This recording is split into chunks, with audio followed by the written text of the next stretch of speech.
প্রতিনিয়ত আমাদের বিভিন্ন ধরনের ডোমেন হোস্টিং নিয়ে কাজ করা লাগে, তার মধ্যে অন্যতম হলো হোস্টিঙ্গার। আজকে আমরা দেখব যে কীভাবে হোস্টিঙ্গারের ডোমেন হোস্টিং সেট আপ করা যায় এবং কীভাবে খুব ইজিলি আমরা ডোমেন হোস্টিং সেট আপ করে ওয়ার্ডপ্রেসটা ইনস্টল করতে পারবো। তো চলুন শুরু করা যাক।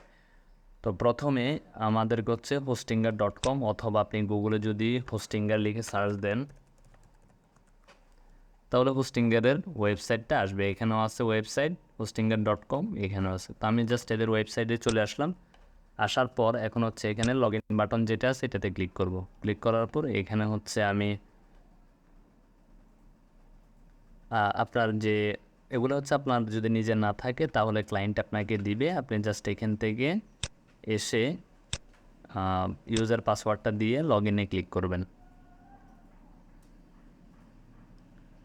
লগ ইনে ক্লিক করার পর একটু সময় নেবে, তারপর হচ্ছে আপনাকে ড্যাশবোর্ডে নিয়ে আসবে। আমরা ড্যাশবোর্ডে চলে আসছি। যেহেতু এটা এখনও সেট আপ হয় নাই, জাস্ট এইখানে প্রিমিয়াম ওয়েব হোস্টিং লেখা আছে, এখানে সেট আপে ক্লিক করলাম। Start now. এখান থেকে হচ্ছে আমি এইখান থেকে আমি আমার জন্য ক্রিয়েট করব, এখানে ক্লিক করলাম। মাই সেলফ এটা স্কিপ করলাম। Create a new website WordPress, এখানে হচ্ছে যে ওদের এআই দিয়ে করবে, ওটা আমার দরকার নেই, জাস্ট আমি এটাকে সিলেক্ট করলাম। তো এখানে হচ্ছে যে ডোমেন, মেল, তারপর হচ্ছে এখানে একটা পাসওয়ার্ড দিতে বলছে। আমি একটা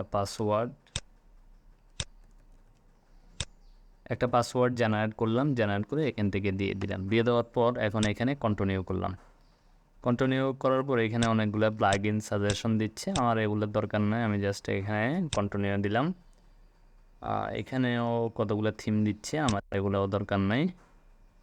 এখানে ব্র্যান্ড নেম, এটাও আমি স্কিপ করতেছি। এখন বলতেছে একটা ডোমেন সিলেক্ট করতে। তো এখানে অলরেডি একটা ডোমেন আছে, জাস্ট একটা ডোমেন এখানে আছে, আগেই গিয়ে রাখছে। যদি না রাখে তাহলে আপনাকে বলবে যে নতুন একটা ডোমেন কিনতে। তো অবশ্যই আপনার ক্লায়েন্ট আপনাকে একটা ডোমেন হোস্টিং দিবে, তো এটা নিয়ে টেনশন করার দরকার নেই। এখানে সিলেক্টে ক্লিক করেন। ক্লিক করার পর এখন এখানে server location north America, it's okay fine. এখন এখান থেকে জাস্ট ফিনিশে ক্লিক করেন। ক্লিক করার পরে এখন হচ্ছে আপনার ওয়ার্ডপ্রেসটা আস্তে আস্তে ইনস্টল হয়ে যাবে। এই যে এখান থেকে দেখেন ইনিশিয়াল সেট আপ শুরু হয়েছে, জাস্ট একটু সময় লাগবে, তারপর কাজ হয়ে যাবে। সব কিছু ঠিকঠাক পথে শেষ হয়েছে, বলতেছে well done, you are ready. তো এখন হচ্ছে ম্যানেজ সাইটে যাইতে পারি, এডিট ওয়েবসাইটেও যাইতে পারি। বা জাস্ট এখানে ক্লিক করলাম। ক্লিক করার পর আমাকে হচ্ছে যে ওয়ার্ডপ্রেসের যে ড্যাশবোর্ড, এই ড্যাশবোর্ডে কিন্তু নিয়ে আসছে। তো এখানে বলতেছে the preview website customer Hostinger, the preview website but customer of Hostinger. Okay, আচ্ছা এখানে আসলাম, ম্যানেজ সাইট, এখানে ক্লিক করব।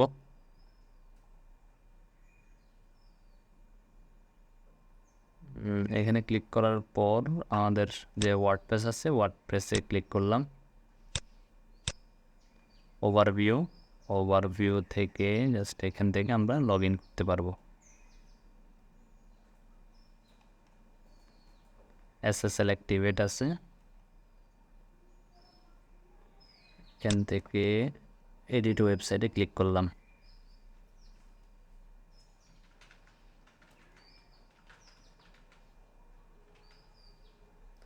তাহলে আমরা দেখলাম কি এখন আমরা ঠিকঠাক মতো ওয়েবসাইটটা যদি ভিজিট করি দেখবো যে ওয়েবসাইটটা এখানে ইনস্টল হয়ে গেছে। তো এভাবে হচ্ছে আপনারা খুব ইজিলি হোস্টিংয়ের ইউজ করে আপনাদের ওয়ার্ডপ্রেসটা ইনস্টল করতে পারবেন। তো আজকে এই পর্যন্তই। ভিডিওটা যদি ভালো লাগে আমাদের চ্যানেলটা সাবস্ক্রাইব করবেন আর বন্ধুদের মাঝে শেয়ার করতে ভুলবেন না। আল্লাহ হাফেজ।